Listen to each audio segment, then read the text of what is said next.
The Count of Monte Cristo by Alexandre Dumas. Chapter 7. The Examination. No sooner had Villefort left the salon than he assumed the grave air of a man who holds the balance of life and death in his hands. Now, in spite of the mobility of his countenance, the command of which, like a finished actor, he had carefully studied before the glass, it was by no means easy for him to assume an air of judicial severity, except the recollection of the line of politics his father had adopted, and which might interfere unless he acted with the greatest prudence with his own career. Gerard de Villefort was as happy as a man could be. Already rich, he held a high official situation, though only 27. He was about to marry a young and charming woman whom he loved, not passionately, but reasonably, as become a deputy attorney of the king. And besides, her personal attractions, which were very great, Mademoiselle de Saint-Méran's family possessed considerable political influence, which they would, of course, exert in his favor. The dowry of his wife amounted to 50,000 crowns, and he had besides the prospect of seeing her fortune increased to 500,000 at her father's death. These considerations naturally gave Villefort a feeling of such complete felicity that his mind was fairly dazzled in its contemplation. At the door he met the commissary of police, who was waiting for him. The sight of this officer recalled Villefort from the third heaven to earth. He composed his face as we have before described, and said, "I have read the letter, sir, and you have acted rightly in arresting this man. Now, inform me what you have discovered concerning him and the conspiracy." "We know nothing as yet of the conspiracy, monsieur. All the papers found have been sealed up and placed on your desk. The prisoner himself is named Edmond Dantes, mate on board the three-master the Pharaon, trading in cotton with Alexandria and Smyrna, and belonging to Morel and son of Marseille. Before he entered the merchant service, had he ever served in the marines?" No, monsieur. He is very young." "How old?" 19 or 20 at the most."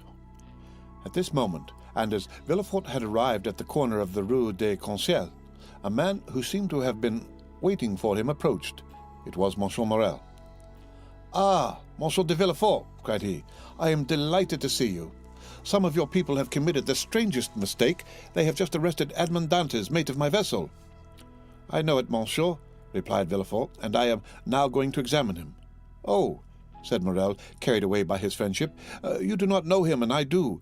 He is the most estimable, the most trustworthy creature in the world, and I will venture to say there is not a better seaman in all the merchant service. Oh, Monsieur de Villefort, I beseech your indulgence for him." Villefort, as we have seen, belonged to the aristocratic party at Marseille, Morel to the plebeian. The first was a royalist, the other suspected of Bonapartism. Villefort looked disdainfully at Morel and replied, "You are aware, monsieur, that a man may be estimable and trustworthy in private life, and the best seaman in the merchant service, and yet be, politically speaking, a great criminal. Is it not true?" The magistrate laid emphasis on these words, as if he wished to apply them to the owner himself, while his eyes seemed to plunge into the heart of one who, interceding for another, had himself need of indulgence.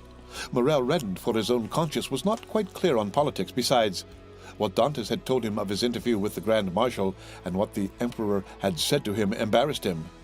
He replied, however, "I entreat you, Monsieur de Villefort, be, as you always are, kind and equitable, and give him back to us soon." This "give us" sounded revolutionary in the deputy's ears. Ah, murmured he. "Is Dante, then, a member of some Carbonieri society that his protector thus employs the collective form? He was, if I recollect, arrested in a tavern, in company with a great many others." Then he added, "Monsieur, you may rest assured, I shall perform my duty impartially, and that, if he be innocent, you shall not have appealed to me in vain. Should he, however, be guilty in this present epoch, impunity would furnish a dangerous example, and I must do my duty." As he had now arrived at the door of his own house, which adjoined the Palais de Justice, he entered after having coldly saluted the shipowner, who stood, as if petrified, on the spot where Villefort had left him. The antechamber was full of police agents and gendarmes, in the midst of whom, carefully watched, but calm and smiling, stood the prisoner. Villefort traversed the antechamber, cast a side glance at Dantes, and taking a packet which a gendarme offered him, disappeared, saying, "Bring in the prisoner." Rapid as had been Villefort's glance, it had served to give him an idea of the man he was about to interrogate. He had recognized intelligence in the high forehead, courage in the dark eye and bent brow, and frankness in the thick lips that showed a set of pearly teeth. Villefort's first impression was favorable, but he had been so often warned to mistrust first impulses that he applied the maxim to the impression, forgetting the difference between the two words. He stifled, therefore, the feelings of compassion that were rising, composed his features, and sat down, grim and sombre, at his desk. An instant after Dantes entered, he was pale but calm and collected, and, saluting his judge with easy politeness, looked round for a seat, as if he had been in Monsieur Morel's salon. It was then that he encountered for the first time Villefort's look, that look peculiar to the magistrate who, while seeming to read the thoughts of others, betrays nothing of his own. "Who and what are you?" demanded Villefort, turning over a pile of papers containing information relative to the prisoner that a police agent had given to him on his entry, and that, already in an hour's time, had swelled to voluminous proportions, thanks to the corrupt espionage of which the accused is always made the victim. "My name is Edmond Dantes," replied the young man calmly. "I am mate of the Pharaon belonging to Messieurs Morel and Son." "Your age?" continued Villefort. 19, returned Dantes. "What were you doing at the moment you were arrested?" "I was at the festival of my marriage, monsieur," said the young man, his voice slightly tremulous, so great was the contrast between that happy moment and the painful ceremony he was now undergoing, so great was the contrast between the sombre aspect of Monsieur de Villefort and the radiant face of Mercédès. "You were at the festival of your marriage?" said the deputy, shuddering in spite of himself. "Yes, monsieur.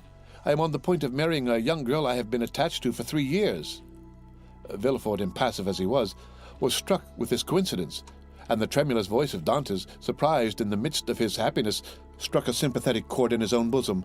He also was on the point of being married, and he was summoned from his own happiness to destroy that of another.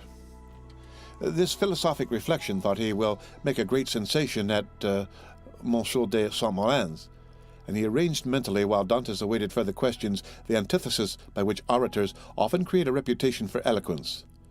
When this speech was arranged, Villefort turned to Dantes.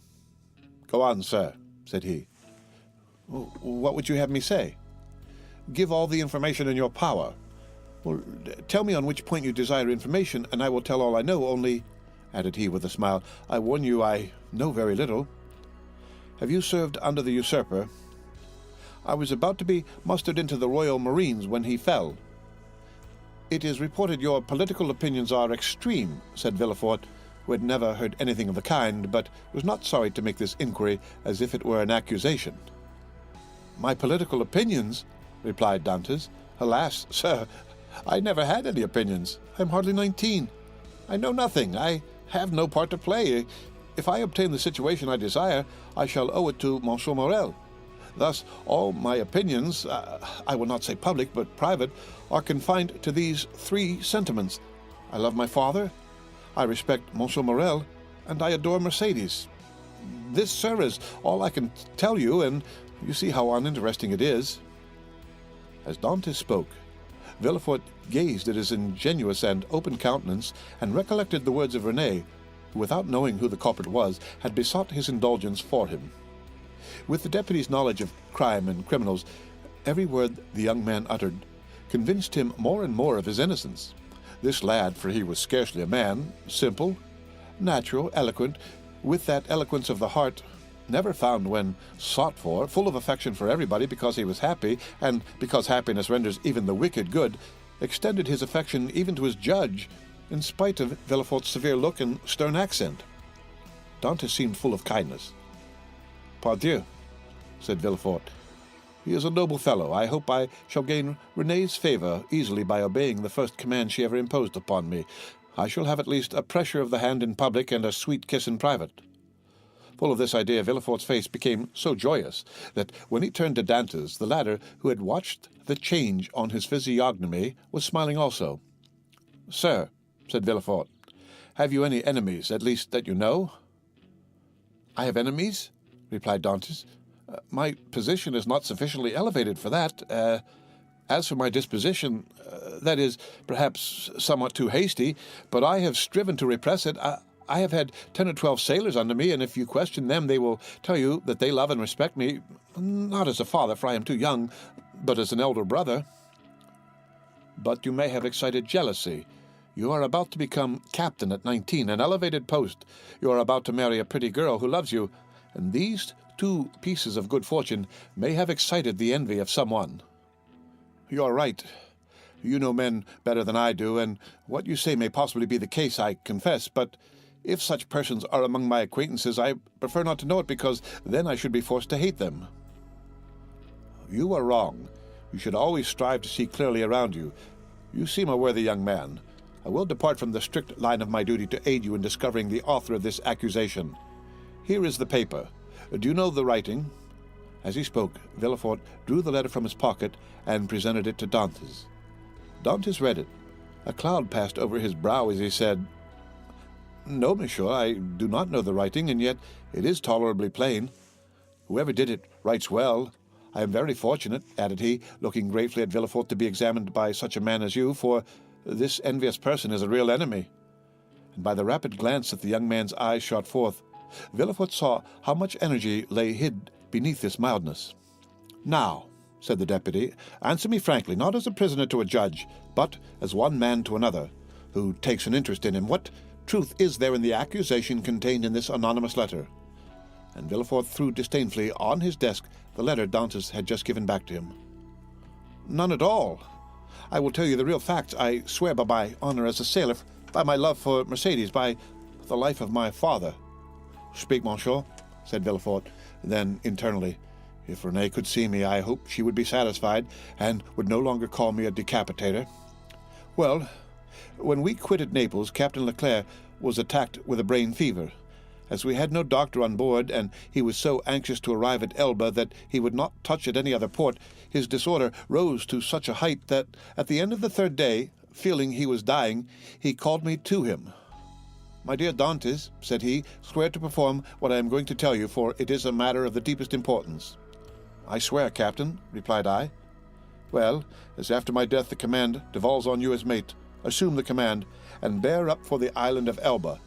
Disembark at Porto-Ferrajo, ask for the Grand Marshal, give him this letter, perhaps they will give you another letter, and charge you with a commission.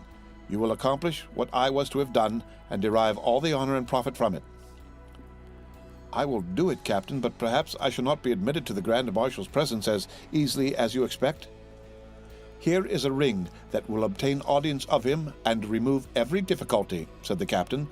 At these words he gave me a ring. It was time, 2 hours after he was delirious.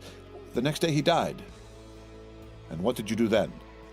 "What I ought to have done, and what everyone would have done in my place. Everywhere the last requests of a dying man are sacred, but with a sailor the last requests of his superior are commands. I sailed for the island of Elba, where I arrived the next day. I ordered everybody to remain on board, and went on shore alone. As I had expected, I found some difficulty in obtaining access to the Grand Marshal, but I sent the ring I had received from the captain to him, and was instantly admitted. He questioned me concerning Captain Leclerc's death, and, as the latter had told me, gave me a letter to carry on to a person in Paris. I undertook it because it was what my captain had bade me do. I landed here, regulated the affairs of the vessel, and hastened to visit my affianced bride, whom I found more lovely than ever, and thanks to Monsieur Morel, all the forms were got over. In a word, I was, as I told you, at my marriage feast, and I should have been married in an hour, and tomorrow I intended to start for Paris had I not been arrested on this charge, which you, well as I, now see to be unjust." "Ah," said Villefort, "this seems to me the truth. If you have been culpable, it was imprudence, and this imprudence was in obedience to the orders of your captain. Give up this letter you have brought from Elba, and pass your word you will appear, should you be required, and go and rejoin your friends." "I am free, then, sir?" cried Dantes joyfully. "Yes, but first give me this letter." "You have it already, for it was taken from me with some others which I see in that packet." "Stop a moment," said the deputy, as Dantes took his hat and gloves. "To whom is it addressed?" "To Monsieur Noirtier, Rue Coqueron, Paris." Had a thunderbolt fallen into the room, Villefort could not have been more stupefied. He sank into a seat, and hastily turning over the packet, drew forth the fatal letter, at which he glanced with an expression of terror. "Monsieur Noirtier, Rue Coqueron, number 13, murmured he, growing still paler. "Yes," said Dantes, Do you know him?" "No," replied Villefort. "A faithful servant of the king does not know conspirators." "It is a conspiracy, then?" asked Dantes, who, after believing himself free, now began to feel a tenfold alarm. "I have, however, already told you, sir, I was entirely ignorant of the contents of the letter." "Yes, but you knew the name of the person to whom it was addressed," said Villefort. "I was forced to read the address to know to whom to give it." "Have you shown this letter to anyone?" asked Villefort, becoming still more pale. "To no one, on my honor. Everybody is ignorant that you are the bearer of a letter from the island of Elba and addressed to Monsieur Noirtier. Everybody except the person who gave it to me. And that was too much, far too much," murmured Villefort. Villefort's brow darkened more and more.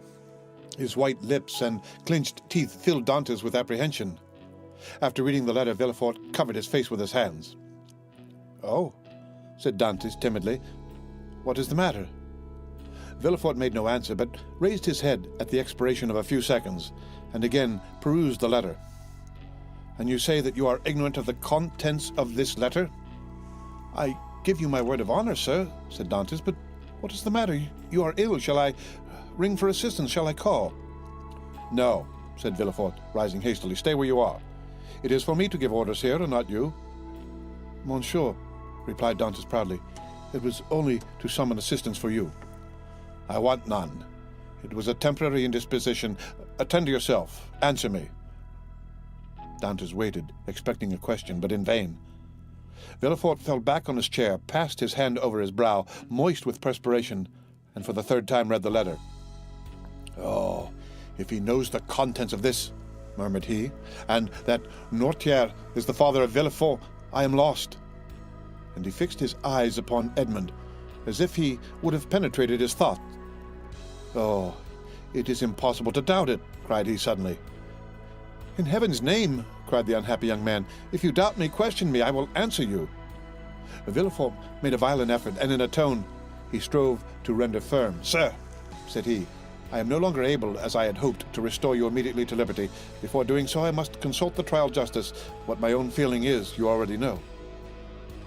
"Oh, monsieur," cried Dante, "you have been rather a friend than a judge." "Well, I must detain you some time longer, but I will strive to make it as short as possible. The principal charge against you is this letter, and you see—" Villefort approached the fire, cast it in, and waited until it was entirely consumed. "You see, I destroy it." "Oh," exclaimed Dantes, "you are goodness itself." "Listen," continued Villefort, "you can now have confidence in me after what I have done." "Oh, command and I will obey." "Listen, this is not a command, but advice I give you. Speak, and I will follow your advice. I shall detain you until this evening in the Palais de Justice. Should anyone else interrogate you, say to him what you have said to me, but do not breathe a word of this letter." "I promise." It was Villefort who seemed to entreat, and the prisoner who reassured him. "You see," continued he, glancing toward the grate, where fragments of burnt paper fluttered in the flames. "The letter is destroyed. You and I alone know of its existence. Therefore, should you be questioned, deny all knowledge of it. Deny it boldly, and you are saved." "Be satisfied. I will deny it." "It was the only letter you had?" "It was." "Swear it." "I swear it." Villefort rang. A police agent entered. Villefort whispered some words in his ear, to which the officer replied by a motion of his head. "Follow him," said Villefort to Dantes. Dantes saluted Villefort and retired. Hardly had the door closed when Villefort threw himself, half fainting, into a chair. "Alas, alas," murmured he, "if the procureur himself had been at Marseilles, I should have been ruined. This accursed letter would have destroyed all my hopes. Oh, my father, must your past career always interfere with my successes?" Suddenly, a light passed over his face, a smile played round his set mouth, and his haggard eyes were fixed in thought. "This will do," said he, "and from this letter, which might have ruined me, I will make my fortune. Now to the work I have in hand." And after having assured himself that the prisoner was gone, the deputy procureur hastened to the house of his betrothed. The end of chapter 7.